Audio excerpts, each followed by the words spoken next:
Iranian President Ibrahim Raisi is in Entebbe today in Uganda for a two-day visit after leaving Nairobi on Wednesday as part of his three African nation tour, scheduled to include Zimbabwe.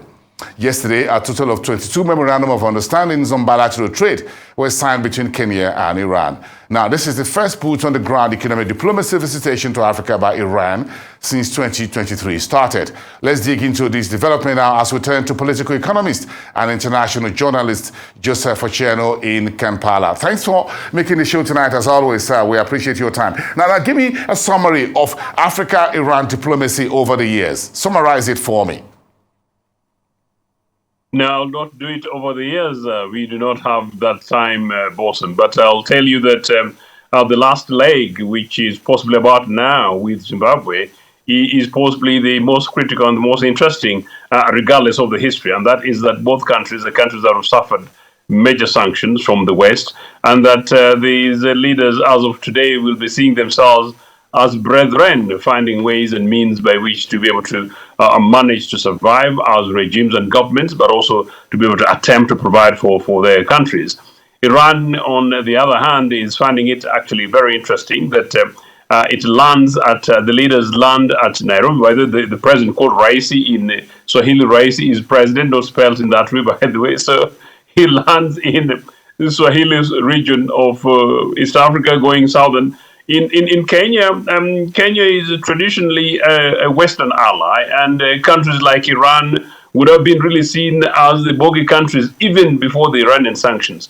So I'm sure the West must be finding it very, very interesting, considering some of the conversations you and I had in the more recent times. But beyond that, Iran is a substantially experienced oil nation, a solid foundation, a solid civilization. They've got a huge amount of their own developments and infrastructure and everything else, and particularly experience in oil, whatever you might say about the regime.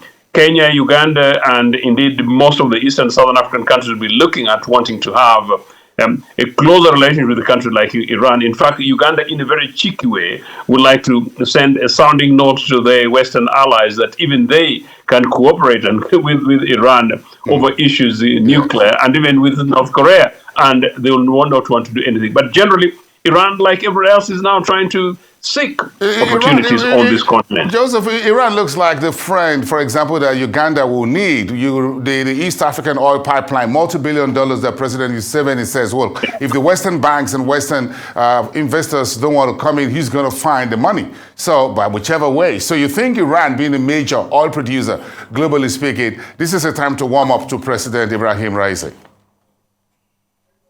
Yeah, indeed. And in fact, that is one of the many other reasons. As I said, there's politics here, there is diplomacy, there is security questions, but at the end of the day, is the economics. And as I said, from Iranian perspective, I think it's a very big and founded opportunity, considering the fact that they've been substantially impacted by sanctions. But generally, they've got the skills. They've got an educated economy. They've got substantially experienced and skilled workforce. And in East Africa, and particularly in Uganda's case, we need them. We need them for the skills. We need them for expertise. We need them for the experience. And indeed, we need them for the technology, on oil and all other related sectors, including nuclear.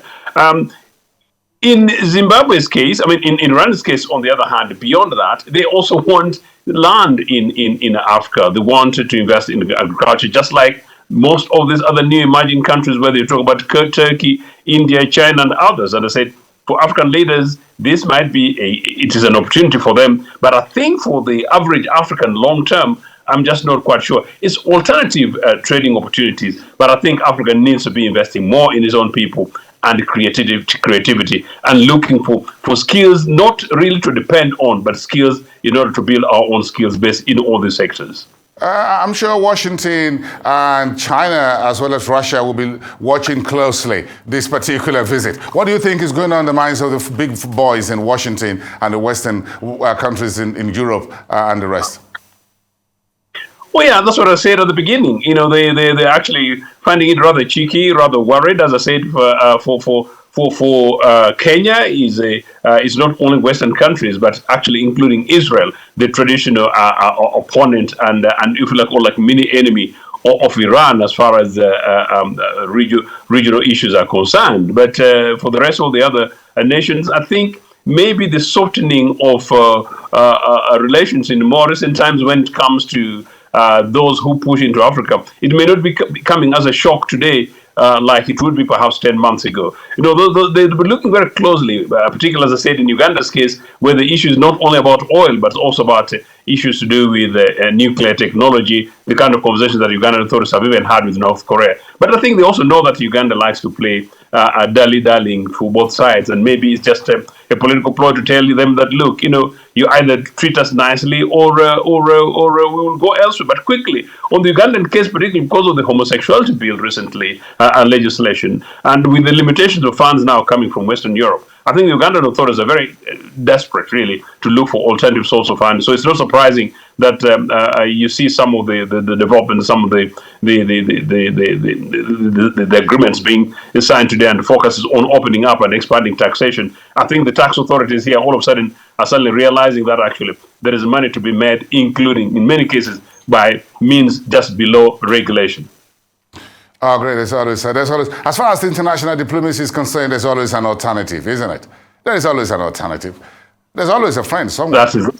And that's the truth. Thank you so much, development economist and international journalist Joseph Ochieno in Kampala. Thank you so much for those insights on Africa's politics, policies, and the economy.